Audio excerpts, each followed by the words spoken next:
You mentioned the average person having an eating window of, I think, 15 plus hours, which is super high. Talk about what's going to happen when people are doing that and constantly snacking, constantly spiking the blood sugar, the insulin, and what that does to metabolic health. Yeah. So what that's doing biologically is that like each time you have an eating event, which we have an average of 11 eating events per day over 15 hours in the US, which is a lot. Every time you're doing that, you are going to be increasing blood sugar levels, most likely, and asking your pancreas to basically secrete insulin to put that glucose into your cells. So it's really overwhelming the body and making it have to do a ton of work just at these regular intervals without a break. And every time we keep our insulin and glucose levels going up in the blood, like we're essentially increasing our 24-hour exposure to these molecules in the bloodstream.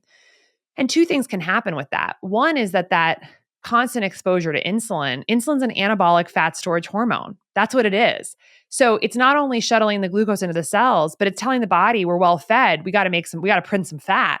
So that's just pure exposure to a molecule that's saying store fat and don't burn it for energy, which most of us don't want, right? With 74% of people with overweight or obesity, that's not a state that we want in the body. So letting the insulin actually get low is literally taking the gas off the process that stores fat. So that's one issue. The second issue is that exposure to glucose throughout the day, kind of constantly going up and down, up and down, up and down, up and down, that is keeping the concentration of glucose in the bloodstream higher over a 24-hour period. And glucose can do a lot of different things. It can independently promote inflammation. It can independently promote oxidative stress, essentially like damaging free radicals in the body. And it can stick to things, which is glycation. It can stick to proteins, cell membranes, DNA, blood vessels. We don't want that. We don't want excess glycation because that is really what is causing a lot of dysfunction in the body, just sugar essentially sticking to things. And one of the most interesting, relevant, I think, examples of this process is when glucose is high in the bloodstream, it's going to stick to the most abundant protein in the body, which is collagen.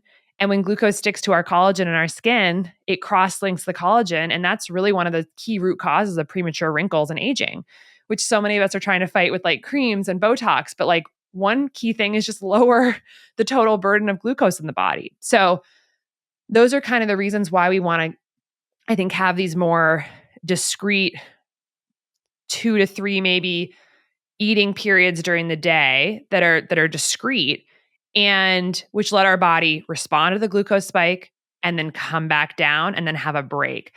And this has really actually been shown in the research that even if we eat, they've done research where you have two different groups and both groups are eating the exact same foods and the exact same amount of calories. One group is eating it over a 12-hour window and one group is eating it over like a 6-hour window. So one's a long eating window, one's a short eating window, but the exact same food and calories.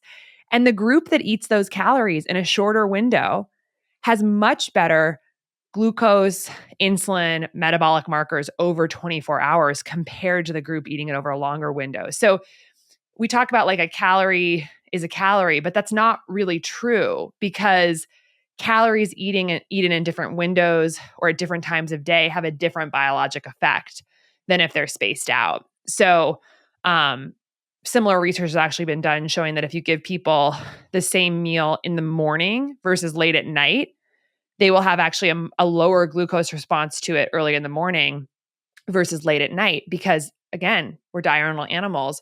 We're not really meant to be metabolizing a bunch of food late in the night. We're meant to be resting. And so the body's confused. So I think to wrap that all up, kind of front loading our calories more to the earlier part of the day, meaning, morning, afternoon, early evening. So not when it's, late into the evening when it's been dark for several hours, and trying to just tighten up the eating window, to a reasonable amount, 8 hours, 10 hours, 6 hours. Those are both things that can really help our body from a chronobiology level, but also just like exposure to insulin and glucose, throughout the 24-hour period.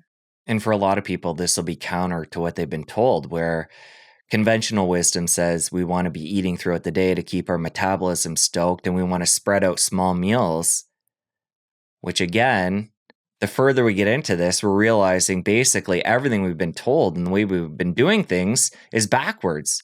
Hence, 93% of us are metabolically unhealthy. So it all adds up.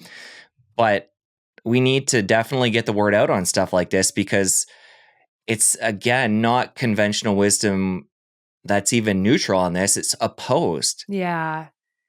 And I would say that for people who it seems like that's just too challenging right now, one gateway towards this, I think, is to just, if you are going to be snacking or snacking later at night, just trying to really make those things more on the ketogenic side, right? So like if I'm going to snack, I'm going to, try and not spike my insulin and glucose basically.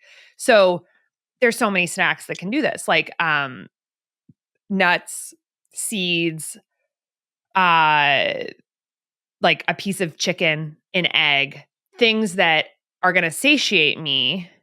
And of course, just like drinking water too, because a lot of our hunger is probably just dehydration. But something that's more of like a protein fat predominant snack, so that I still, which is going to just slightly stimulate our insulin, but isn't going to kind of give us one of those little peaks in glucose that is going to really have a big spike in insulin. And not to mention those spikes in glucose, every time we spike the glucose, if it's a big spike, that also can make our mood and our energy levels change as well, because we know that when you come down from that spike, if you crash, if you have a big spike and a big crash, that's when people often feel that post-meal slump and maybe even jittery, anxious, brain fog, and actually have more cravings. So just getting off the glucose roller coaster with lots of snacks throughout the day and keeping things more stable is just a great way to like feel better during the day. But if I'm going to have a snack, which of course sometimes I do, it'll be more of like a protein fat focused,